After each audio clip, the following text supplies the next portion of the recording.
नमस्कार, एक बार फिर से आप सभी का मेरे चैनल में बहुत बहुत स्वागत है।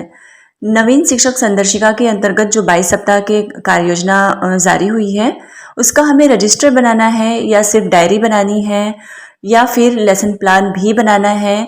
कक्षा 1 में जो स्कूल रेडीनेस के अंतर्गत हम रजिस्टर बना रहे थे, वो अभी जारी रखना है या उसे अब नहीं बनाना है, सिर्फ डायरी बनाना है या दोनों बनाना है। ऐसे ढेर सारे कन्फ्यूज़न हमारे कुछ फ्रेंड्स के मन में अभी भी हैं। तो आज हम इन सब कन्फ्यूज़न को दूर करने के लिए कुछ बातें करते हैं और लास्ट में हम निष्कर्ष में पहुंचेंगे कि हमें क्या बनाना चाहिए, रजिस्टर या डायरी या फिर दोनों। तो अब देर बिल्कुल भी नहीं करते हैं और अपने टॉपिक की तरफ हम चलते हैं। मेरे पास मेरी एक खास फ्रेंड है जो मेरे साथ बहुत पहले से जुड़ी हुई हैं। जब मैंने स्टार्टिंग में ये चैनल खोला था तब से वे मेरे साथ जुड़ी हुई हैं और लगातार अच्छे अच्छे कमेंट्स करती हैं और मेरा हौसला अफजाई करती हैं। उनका नाम है प्रीति।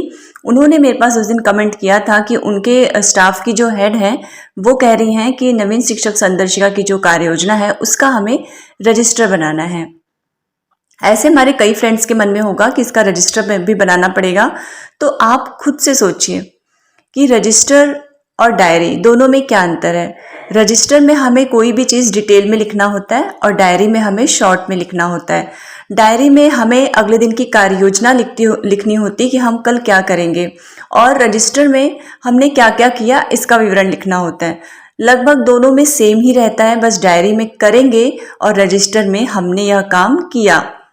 अब दूसरी चीज़ जो हमारे पास पीडीएफ आ रहे हैं, पीडीएफ में ऐसा तो है नहीं कि शॉर्ट में लिखा है। जैसे शिक्षण योजना 1 से 9 तक की संख्या को क्रम में लगा पाना और लिख पाना, अगर सिर्फ इतना टॉपिक आता, उसे हमें कैसे पढ़ाना है, क्या पढ़ाना है, ये सब चीज़ें उसमें नहीं होती, तब तो मेरे समझ में आता कि हमें इसका रजिस्टर बनाना चाहिए और इस टॉपिक पर हमें पूरा लेसन प्लान तैयार करना चाहिए कि इस टॉपिक को हम कैसे पढ़ाएंगे, क्या हम गतिविधि करेंगे, किन सामग्रियों का यूज़ करेंगे, फिर लास्ट में हम क्या अभ्यास कार्य देंगे। लेकिन जब हमारे पास बना बनाया पीडीएफ, बना बनाया लेसन प्लान, टीचिंग प्लान आ रहा है हमारे पास, उसमें हमें क्या करना है, क्या सामग्री लेनी है, क्या होमवर्क देना है, क्या कार्यपत्रक, किस कार्यपत्रक का यूज़ करना है, जब सारी चीज़ें उस पीडीएफ में है तो हम रजिस्टर में क्या लिखेंगे? क्या सेम टू सेम वो पीडीएफ उतारेंगे? इतना तो हमारे पास समय नहीं है। तो इसलिए मेरे समझ में नहीं आ रहा कि हम रजिस्टर में लिखेंगे क्या, क्योंकि हमारे पास तो बना बनाया पीडीएफ पहले से ही है, तो हम रजिस्टर क्यों लिखें। हाँ, हम डायरी ज़रूर भरेंगे और डायरी में हमें मेंशन करना होगा शॉर्ट में कि हमने शिक्षण योजना 1 पर कार्य किया। और अगर आपको इस चीज़ का डर लग रहा है कि कोई अधिकारी आएंगे तो वे कैसे जानेंगे कि हमने ये कार्य योजना कराई कि नहीं कराई, तो जो वार्षिक ट्रैकर है वो इसीलिए है। कक्षा 1 पर वार्षिक ट्रैकर मैंने बना दिया है, पहले अपलोड कर दिया है। कक्षा 2 और कक्षा 3 का वार्षिक ट्रैकर भी मैं जल्दी ही बना के अपलोड कर दूंगी। आप 1 अगस्त से ये कार्य योजना स्टार्ट हुई है, जहाँ से आपने 1 अगस्त से शिक्षक डायरी भरनी शुरू हुई है, वहाँ पर 1 से 4 सप्ताह का वार्षिक ट्रैकर आप टैग कर लीजिएगा। और जहाँ से 5वां सप्ताह शुरू हो रहा है तो 5 से 8 सप्ताह का वार्षिक ट्रैकर आप वहाँ पर टैग कर लीजिएगा। बस अगर कोई भी अधिकारी आता है तो उसे पता चल जाएगा कि हमने इतने दिन की कार्य योजना को करा लिया है।